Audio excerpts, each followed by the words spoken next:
борлуулагдаж байсан байх нэ. За эндээс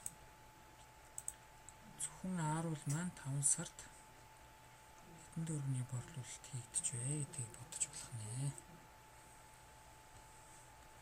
За ингийн тулд тэнцүү за ааруулын маань нийт ширхэг маань юм 3373 байгаа.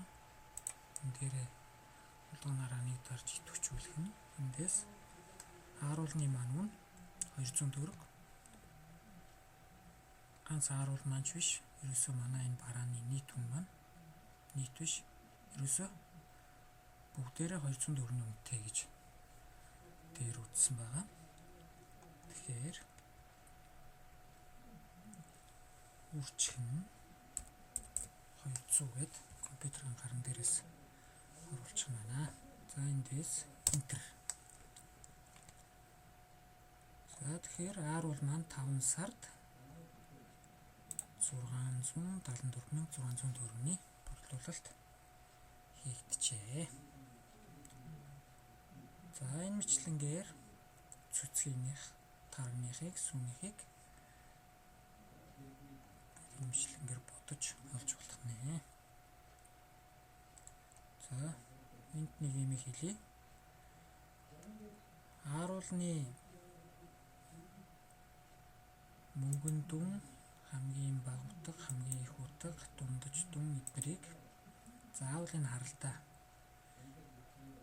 бичих шаардлагагүй. Энэ нүднүүдийн хаанч байж болох нэ. Энд тавьж байгаад ааруулныхыг бодож болдог байх нь. За цэцгийнхийг бас хаанч бодож болох нь. За энд бодож үзье. Цэцгийн маань 5 сард хийгдсэн нийт тоог гаргаж ирье. Шүм алтаа нийлээ. Цэцгийнхийг бодохын тулд дээр дараад тавих нь байна. За эндээс shift дараад хаалтаа хаачин enter. За тэгэхээр хэдий энд байгаа тоо боловч энэ маань цэцгийн нийт борлуулалтын тоо ширхэг дүн байх нэ. За эндээс бас нэг өөр жишээ бодож үзье. За тулгнаа тарлаа. За тэгэхээр таргныхыг бодож үзье. Таргны 5 сард хийсэн хамгийн бага борлуулалтыг гаргаж ирье. Тэгэхээр эндээс тэнцүү мин алтаа нийлээ. Таргны хамгийн бага борлуулалт гэсэн болохоор эндээс доош нь чирлээ. Энд тавилаа. Алтаа хаалаа. Enter. За тэгэхээр тариг маань 5 сард мөн адил хамгийн багадаа өдөрт 1 ширхэг борлуулагдаж байсан байх нэ. За энэ мэтлэн дээр ингээд энэ тэнд тавьж байгаад бодож болдог байх нь мөн тухайн харалтаа тавьж байгаад бодож болдог байх нь. За эндээс ингээ харахаар энд нэг хэсэг тоо, энд нэг хэсэг тоо, энд нэг тоо, энд нэг тоо. Тэгэхээр энэ ямар учиртай юун тоо, аль нь бага нь мөрөнд харгалзах тоо вэ гэдгийг олоход их амархан байгаа. Тэгэхээр тэрийг яаж олох вэ гэхээр тухайн тоон дээр улгаанаараа нэг дарж өгөх нэ. За ингээд улгаанаараа нэг дараад өгөхөөр энд ийм юм гарч ирж байгаа.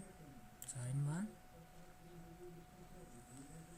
юу гэсэн үг вэ гэхээр E6 гэж байгаа маань гэсэн үг 6 гэдэг маань мөр. Тэгэхээр E6 гэсэн харгалзах тоо хэлж байгаамаа. Тэгэхээр E6 гэдэг маань цэцгийн дээр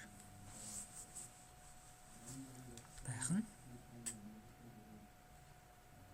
Тэгэхээр эндээс энэ тоог ерөөсөө шууд энэ цэцгийн хамаатай тоон үзүүлэлт байна гэж ойлгох нэ. За энэ нэгийг үзье. Нэг дээрээ дарлаа.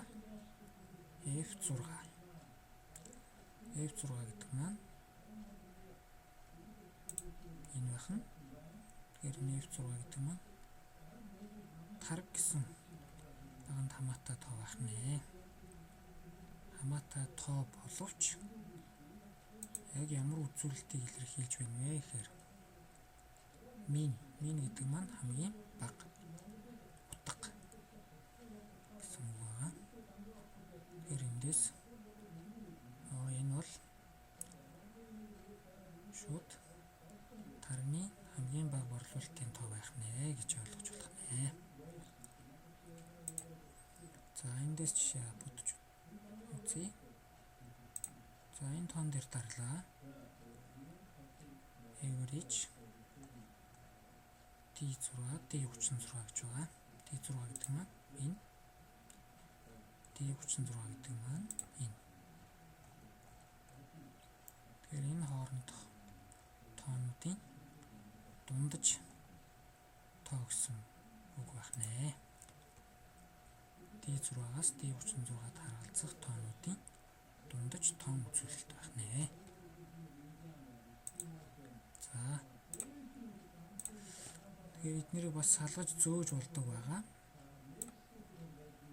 За булган маань ийм дөрвөн тийшээ харсан сумтай болохоор зөөж болдог болж байгаамаа. За ингээд тусдан салгаа тавьчих бас болж байгаа. За энэ мөнгөн дүн гээд 6,074,600 гэсэн тоо маань. За энэ олон багнуудаас альных нь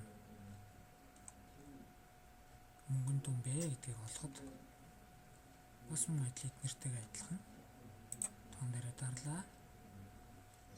L47 үржих нь 200 гэж байгаа.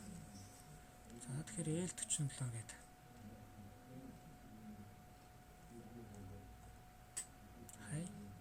L47 L гэдэг маань энэ байна. 47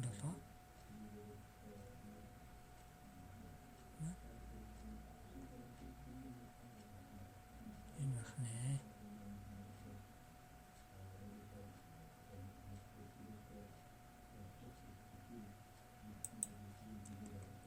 Тэгэхээр энэ 47 маань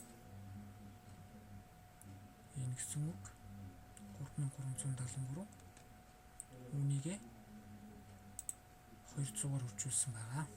Тэгээд харуулын маань тухайн сард гарсан борлуулалтын дүн байх нэ.